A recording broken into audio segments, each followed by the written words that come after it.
Hello' everyone, সকলোকে স্বাগতম আন এটা নতুন ভিডিঅ' লৈ। আজিৰ এইটো ভিডিঅ'ত আমি আলোচনা কৰিম কোকৰাঝাৰ ডিষ্ট্ৰিক্টত ক্লাছ 9-ৰ হৈ যোৱা এছামিজ প্ৰশ্ন কাকতখন। এতিয়াও যোনবোৰ ডিষ্ট্ৰিক্টত তোমালোকৰ এছামিজ ছাবজেক্টৰ পৰীক্ষাটো হোৱা নাই ক্লাছ 9-ৰ এনুৱেলি পৰীক্ষাৰ বাবে, তোমালোকে এইটো ভিডিঅ' তোমালোকৰ কাৰণে খুবেই ইম্পৰ্টেণ্ট হয়। এইটো ভিডিঅ' চালে বা প্ৰশ্ন কাকতখন চালে তোমালোকে এটা আইডিয়া পাবা কেনেকুৱা ধৰণৰ প্ৰশ্ন আহিব, গ্ৰামাৰ কি আহিব, ব্যাকৰণত কি কি থাকিব, কেনেধৰণে ৰচনা দিছে তোমালোকক, এই গোটেইখিনি এটা আইডিয়া পাবা আৰু তোমালোকে সেই হিচাপত পঢ়ি গ'লে তোমালোকৰ পৰীক্ষা ভাল হ'ব। আৰু ইয়াৰ যোনটো পেটাৰ্ণ আছে এইটো 100% তোমালোকৰ ছেম পেটাৰ্ণ ফ'ল' হ'ব, কাৰণ অলৰেডি কোকৰাঝাৰ ডিষ্ট্ৰিক্টত হৈ গৈছে আৰু ইয়াৰ পৰা তোমালোকৰ কমচে কম 15-20 মাৰ্কছ ডাইৰেক্ট কমনো আহিব। ঠিক আছে, যিহেতু ডাইৰেক্ট কিতাপখনৰ পৰাই প্ৰশ্ন কাটিছে, চ' তোমালোকে এই ভিডিঅ'টি খুব গুৰুত্বপূৰ্ণ সহকাৰে শেষলৈকে চাই থাকিবা আৰু চেনেলটো যদি এতিয়াও ছাবস্ক্ৰাইব কৰা নাই চেনেলটো ছাবস্ক্ৰাইব কৰি দিবা। আৰু তোমালোকৰ প্ৰতিটো ছাবজেক্টৰে কমন কুৱেশ্যনৰ ভিডিঅ' এইটো চেনেলত আপলোড কৰা হয় আৰু ডেইলি তোমালোকৰ ছাবজেক্ট ৱাইজ ক্লাছবোৰ আপলোড কৰি থকা হয়। চ' তোমালোকে চেনেলটো ছাবস্ক্ৰাইব এতিয়াই কৰি দিয়া। এতিয়া পলম নকৰাকৈ আমি কুৱেশ্যন পেপাৰখন চাম, কি কি আহিছে তোমালোকৰ পৰীক্ষাত, টান আহিছে নে অলপ ইজি আহিছে, এই গোটেইখিনি ডিছকাশ্যন আমি ভিডিঅ'টোত কৰিম। চ' তোমালোকৰ এইটোত দেখা পাইছা তোমালোকৰ এনুৱেল এক্সামিনেশ্যন ক্লাছ 9 2025-2026, এইটো হ'ল কোকৰাঝাৰ ডিষ্ট্ৰিক্টৰ। সময় থাকিব তোমালোকৰ 3 ঘণ্টা, ফুল নম্বৰ হৈছে তোমালোকৰ 100। ক বিভাগত আছে তোমালোকৰ 75 মাৰ্কছৰ কুৱেশ্যন আছে। ক বিভাগত ইয়াত দিয়া আছে তোমালোকৰ দেখা পাইছা তোমালোকে প্ৰথমত দিয়া আছে অতিচমু উত্তৰ লিখা। ইয়াত মই উত্তৰবোৰ কৰি নিদিওঁ, অকল তোমালোকক প্ৰশ্ন কাকতখন ডিছকাছ কৰিম, কাৰণ ইয়াত মই উত্তৰবোৰ কৰি দিলে ভিডিঅ'টো দীঘল হ'ব আৰু তোমালোকৰ সময় নষ্ট হ'ব। যিহেতু তোমালোকৰ পৰীক্ষা চলি আছে, তোমালোকে অকল প্ৰশ্ন কাকতখন দেখি এটা আইডিয়া ল'ব লাগে কেনেধৰণৰ প্ৰশ্ন পৰীক্ষাত আহিছে। সেই হিচাপত তোমালোকে এবাৰ ভালকৈ পঢ়ি গ'লে তোমালোকৰ পৰীক্ষা ভাল হ'ব। এইটো হৈছে এইটো ভিডিঅ'ৰ উদ্দেশ্য। চ' আমি অকল প্ৰশ্নবোৰ ডিছকাছ কৰিম। ইয়াত কি দিছে, যিকোনো দুটা প্ৰশ্নৰ উত্তৰ লিখিব লাগে, এটাত 1 নম্বৰকৈ আছে। ব্যৱহাৰ প্ৰণালীৰ ঘাই মন্ত্ৰ কি? খ নম্বৰত দিয়া আছে হিন্দু শাস্ত্ৰৰ মতে কেইটা যুগৰ লক্ষণবিলাক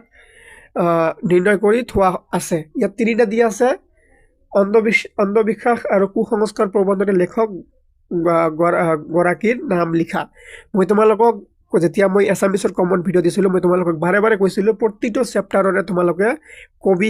কবিৰ নাম লিখিবা বা কবি পৰিচয় পঢ়িবা। ইয়াত চোৱা তোমালোকে প্ৰথমতে কবিৰ নাম লিখাৰ লগে লগে 1 নম্বৰ পাই যাব। ইয়াত 3টা প্ৰশ্ন দিয়া আছে, 2টা লিখিব লাগিব, তাৰে এটা অকল কবিৰ নাম লিখিলে 1 নম্বৰ পাই গ'লা। মই তোমালোকক বাৰে বাৰে কৈছোঁ, মই যেনেকৈ তোমালোকক কমন দিছিলোঁ ছেম ইয়াত বহুত বস্তু কমন আহিছে, সেই ছিষ্টেমতে পৰীক্ষাটোত প্ৰশ্নবোৰ আহিছে। সেইকাৰণে তোমালোকে যদি এতিয়াও দেখা নাই গোটেইকেইটা ছাবজেক্টৰ কমনৰ ভিডিঅ' তোমালোকে দেখি ল'বা। ডিছক্ৰিপশ্যনত লিংক দিয়া থাকিব, তোমালোকে লিংক বিচাৰি নাপালে ডিছক্ৰিপশ্যনত যাবা, লিংক ক্লিক কৰি গোটেইকেইটা ছাবজেক্টৰ কমনৰ ভিডিঅ' চাই লোৱা। অকল কমন নহয়, তাত এনেকৈ কৈ দিয়া আছে যে তোমালোকে কেনেকৈ পঢ়িব লাগে ছাবজেক্টটো, ছ'চিয়েল ছায়েন্স কেনেকৈ পঢ়িব লাগে, ছায়েন্স কেনেকৈ পঢ়িব লাগে, আৰু লগতে ইম্পৰ্টেণ্ট বস্তুখিনি কমন কুৱেশ্যনখিনি গোটেইখিনি তোমালোকক কৈ দিয়া হৈছে। এতিয়া দ্বিতীয় নম্বৰত দিয়া আছে চমু উত্তৰ লিখা, যিকোনো 2টা।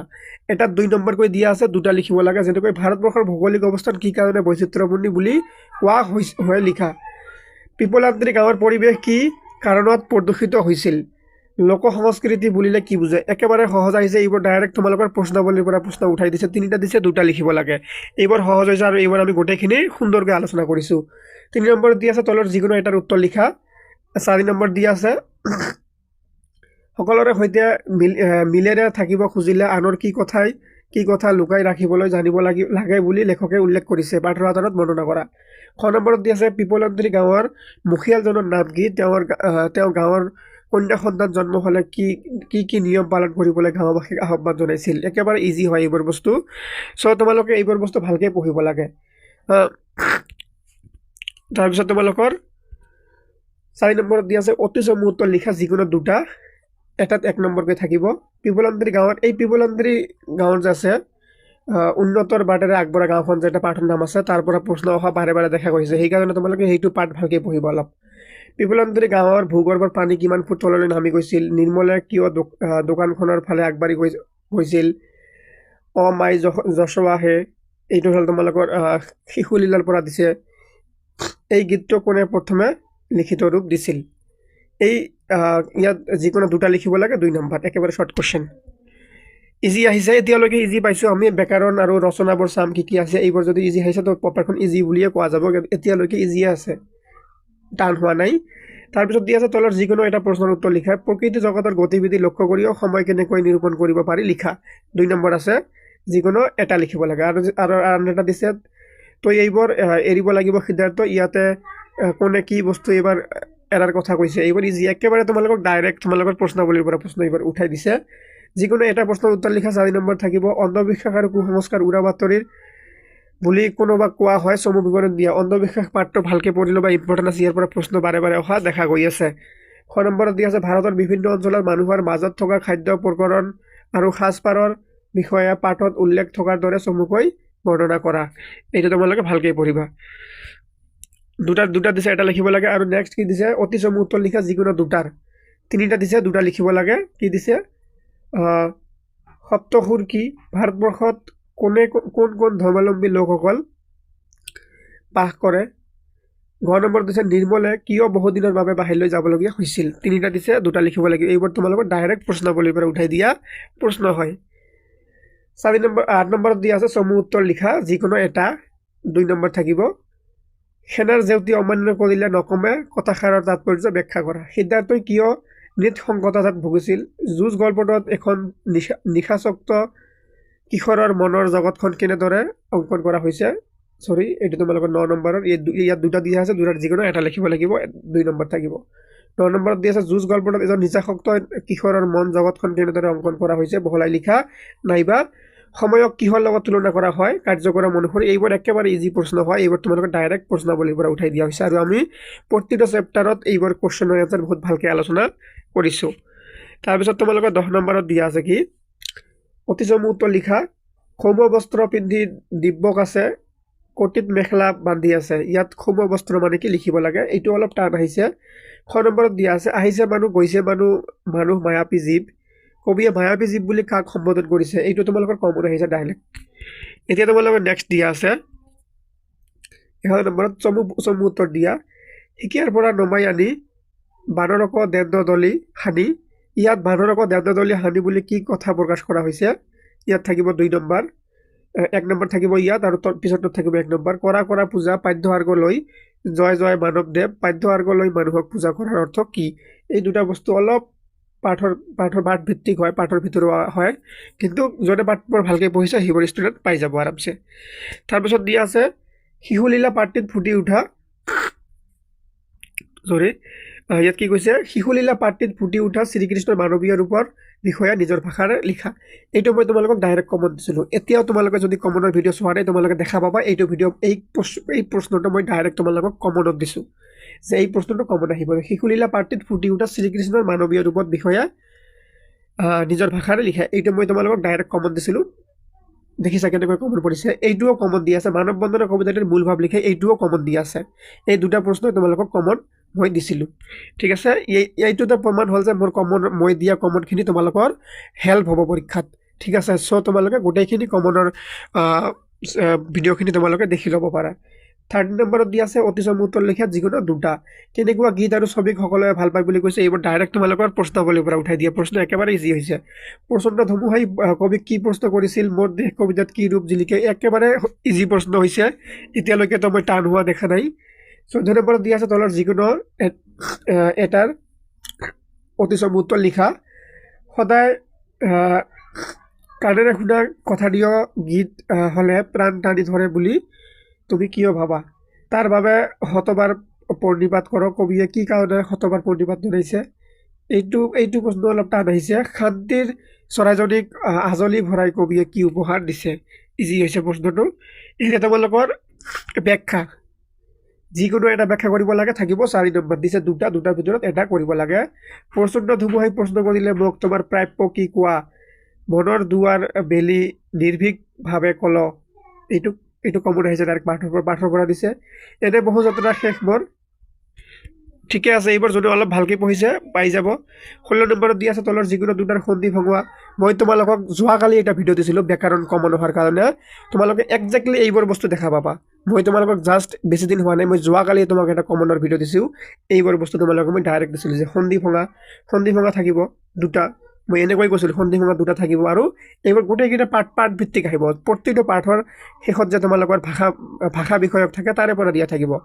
তাৰপিছত কি আছে ন আৰু খ হোৱাৰ কাৰণ লিখা এইটোও দিছিলোঁ তোমালোকে বিশ্বাস নকৰিলে তোমালোকে এতিয়াও যাই দেখিব পাৰা মই যোৱাকালি সন্ধিয়া আপলোড কৰিছিলোঁ ব্যাকৰণত এনেকৈ লিখা আছে যে 15 নম্বৰ পাক্কা বুলি থাম্বনেইলত লিখা আছে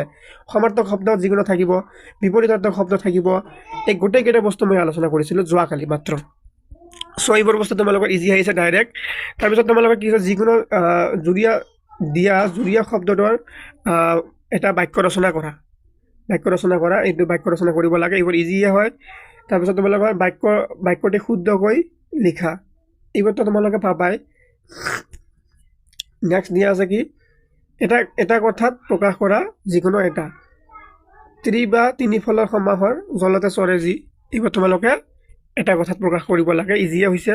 তাৰপিছত তোমাৰ লগত দি আছে 70 নম্বৰত দি আছে তলৰ যিকোনো এটাৰ প্ৰশ্নৰ উত্তৰ লিখা ভাৱ সম্প্ৰসাৰণ কৰা ৰাইজে নখ জোখালে নৈব একেবাৰে ইজি কমন আহিছে বিদ্যালয়ৰ প্ৰধান শিক্ষক বা অধ্যক্ষলৈ বিদ্যালয়ত 4 দিনকৈ অনুপস্থিত থকাৰ কাৰণ দৰ্শাই ছুটি আবেদনৰ বাবে এখন পত্ৰ লিখা এই যিকোনো এটা লিখিব লাগে হয় তোমালোকক ভাৱ সম্প্ৰসাৰণ কৰিব লাগে নাইবা তোমালোকক আবেদন লিখিব লাগে দুটাৰ এটা লিখিলে তোমালোকে কিমান পাবা 3 নম্বৰ পাবা এতিয়া নেক্সট দিছে কি ৰচনাত কিমান থাকিব 8 নম্বৰ থাকিব যিকোনো এটা বিষয়ৰ ওপৰত ৰচনা লিখা 8 নম্বৰ থাকিব কি দিছে মোৰ জীৱনৰ লক্ষ্য কম্পিউটাৰ আৰু আধুনিক জীৱন আৰু দিছে অসমৰ বানপানী এই তিনিটাৰ ভিতৰত কি থাকিব তোমালোকৰ এটা লিখিব লাগিব নম্বৰ থাকিব 8 নম্বৰ একেবাৰে ইজি হয় এইটো কমন আহিছে ডাইৰেক্ট তোমালোকৰ তাৰপিছত কি দিছে বৈচিত্ৰ্যময় অসম নামৰ দুটা পাঠত সন্নিৱিষ্ট অসমৰ যিকোনো দুটা জনগোষ্ঠীৰ ধৰ্মীয় ৰাজনীতি উৎসৱ পাৰ্বণ সম্পৰ্কে চমুকৈ বিৱৰণ দিয়া বা লিখা এই মই তোমালোকক এই অসমীয়া দুটা পাঠ বৈচিত্ৰ্যময় অসমৰ কমন ভিডিঅ' দিছিলোঁ তোমালোকে যোৱা মই সেম এনেকৈ এটা প্ৰশ্ন তোমালোকক কৈছিলোঁ যে এনেকৈ তোমালোকক লিখিব দিব জনগোষ্ঠীৰ বিষয়ে তাৰ ধৰ্মৰ বিষয়ে উৎসৱ পাৰ্বণৰ বিষয়ে এনেকৈ মই তোমালোকক ডাইৰেক্ট কমন দিছিলোঁ এতিয়াও ভিডিঅ'বোৰ আপলোড কৰা আছে তোমালোকে বিশ্বাস নকৰিলে তোমালোকে দেখি ল'ব পাৰা নেক্সট দিয়া আছে বৈচিত্ৰ্যময় অসম নামৰ দুটা পাঠৰ সন্নিৱিষ্ট অসমৰ যিকোনো দুটা জনগোষ্ঠীৰ সমাজ লৈ বিশেষভাৱে বৰঙণি যোগোৱা এজনকৈ ব্যক্তিৰ চমু পৰিচয় লিখা মই এইটোও তোমালোকক দিছিলোঁ যে ব্যক্তিৰ বিষয়ে আহিব নাইবা যিকোনো জনগোষ্ঠীৰ বিষয়ে আহিব দুয়োটাই ডাইৰেক্ট কমন আহিছে তোমালোকৰ ঠিক আছে এতিয়া তোমালোকৰ খ ভাগত কি দিয়া আছে খ ভাগত দিয়া আছে তলৰ যিকোনো এটা চমুৰ উত্তৰ লিখা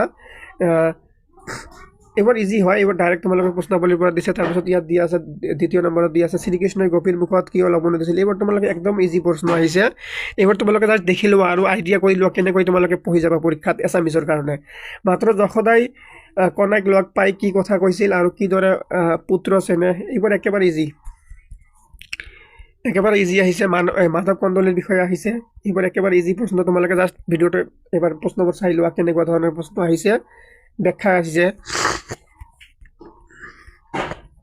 এই হনুমন্তৰ লংকা দৰ্শন সাৰাংশ এইটো মই কমন দিছিলোঁ তোমালোকক ডাইৰেক্ট কমন আহিছে আনন্দচন্দ্ৰ আগৰৱালাক কি কবি বুলি আখ্যা দিয়া হৈছিল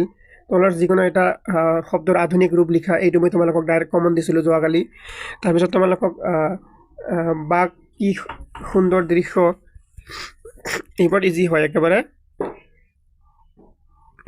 জতুৱা ঠাঁচ দিছে এইখিনিতে তোমালোকৰ গোটেইখিনি বস্তু আলোচনা কৰা হৈ গ'ল এই লিংগবাচক মই তোমালোকক এইটোও কমন দিছিলোঁ ষ্টুডেণ্টছ এতিয়া কথাটো হ'ল আজি কোকৰাঝাৰ ডিষ্ট্ৰিক্টত ছ'চিয়েল চায়েন্সৰ পৰীক্ষা হ'ব যদি তোমালোকৰ ছ'চিয়েল চায়েন্সৰ প্ৰশ্ন কাকতখনৰ সলিউশ্যন লাগে তোমালোকে কমেণ্ট কৰি জনাবা মই তোমালোকক নিশ্চয় দিয়াৰ চেষ্টা কৰিম চ' ধন্যবাদ সকলোকে চেনেলটো ছাবস্ক্ৰাইব কৰিবা